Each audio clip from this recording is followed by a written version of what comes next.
ఈ నెల 20వ తారీఖు నుంచి ఈ 31 వరకు మేము ఆంధ్రప్రదేశ్ రాష్ట్ర దస్తావేజుల సంక్షేమం తరఫున ఈ గవర్నమెంట్ ప్రవేశపెట్టినటువంటి రిజిస్ట్రేషన్ శాఖలో ప్రవేశపెట్టినటువంటి జీవో 396 అదేవిధంగా దాని భాగస్వామ్యంగా వస్తున్నటువంటి ఆర్ఎస్కే సేవా కేంద్రాలను వెంటనే రద్దు చేయాలని చెప్పి మా యొక్క ఆంధ్రప్రదేశ్ రాష్ట్ర దస్తావేజుల సంక్షేమ సంఘం పిలుపు మేరకు 20వ తారీఖు నుంచి 31వ తారీఖు వరకు పెన్ డౌన్ కార్యక్రమం పిలుపునిచ్చాము.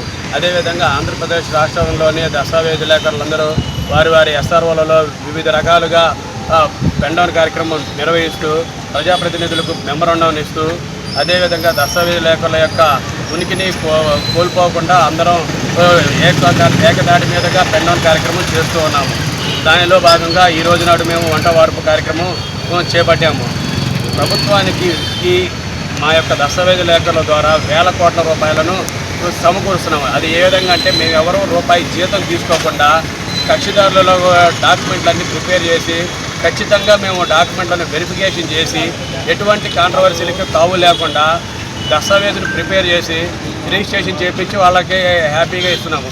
దాని ద్వారా గవర్నమెంట్కి వేల కోట్ల రూపాయలను ఆదాయం సమకూరుస్తున్నాము. ఈ 20వ తారీఖు నుంచి ఇప్పటి వరకు పెన్ డౌన్ చేయడం వలన దాదాపుగా సుమారుగా ఒక 500 కోట్ల రూపాయలు గవర్నమెంట్కి మా వల్ల ఇన్కమ్ ఆగిపోయింది. అయినా కానీ గవర్నమెంట్ వారు ఎటువంటి చర్యలు తీసుకోకుండా వారి యొక్క మొండి వైఖరితోటి అదేవిధంగా వెళ్తున్నారు. కానీ మా యొక్క రాష్ట్ర సంఘం పిలుపు మేరకు 31వ తారీఖు వరకు పెన్ డౌన్ కార్యక్రమం ఇచ్చాము. 31వ తారీఖు నాడు మేమందరూ నిర్ణయం తీసుకొని ఈ సమ్మెను కూడా ఇంకొద్దిగా ఉధృతం చేయాలని చెప్పేసి ఆలోచిస్తున్నాము. రాష్ట్ర సంఘం నిర్ణయం ప్రకారం మా యొక్క సమ్మెను ఉధృతం చేయడమా ఏందనేది రేపటి 31వ తారీఖు నాడు తెలియపరుస్తాము. ఈ రోజు వరకు కక్షిదారులు మా యొక్క వెన్నంటే ఉండి ప్రజలందరూ మమ్మల్ని ఈ ముందు నుంచి ఈ ఉద్యమాన్ని నడిపించారు. వారికి మేము ప్రతి ఒక్కరు ధన్యవాదాలు తెలుపుకున్నాము. కక్షిదారులకు ఎటువంటి ఇబ్బంది కలిగినా కానీ అదేవిధంగా దస్తావేజులకు వృత్తికి ఇబ్బంది కలిగినా కానీ ఏ రోజు నాడు మా రాష్ట్ర సంఘము ఉపేక్షించేది లేదని మేము మరొకసారి రాష్ట్ర ప్రభుత్వానికి తెలియజేస్తున్నాము. రాష్ట్ర ప్రభుత్వము అధికారంలోకి రావడానికి ల్యాండ్ టైటిలింగ్ యాక్ట్ కూడా వారికి వివరించాము మేము క్లియర్గా దస్తావేజులేకరము.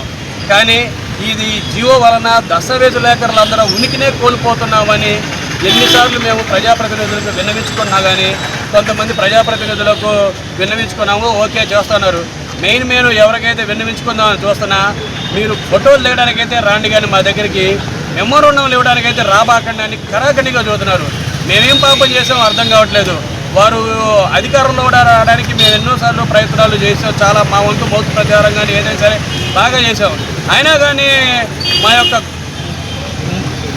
సమస్యలను అర్థం చేసుకోకుండా దీనిపైన ఎటువంటి ఏమనుకున్నారో అర్థం కావట్లేదు. ఎందుకంటే వీళ్ళు 31వ తారీఖు వరకు పెన్ డౌన్ చేస్తే తర్వాత ఆదాయాన్ని సమకూరుస్తారో అనుకుంటున్నారేమో. కానీ కక్షిదారులు ఎంత నష్టపోతే గవర్నమెంట్ కూడా అదేవిధంగా నష్టపోద్దని దస్తావేజులేకరుల ద్వారా ప్రభుత్వానికి మరొకసారి మేము తెలియపరుచుకుంటున్నాము.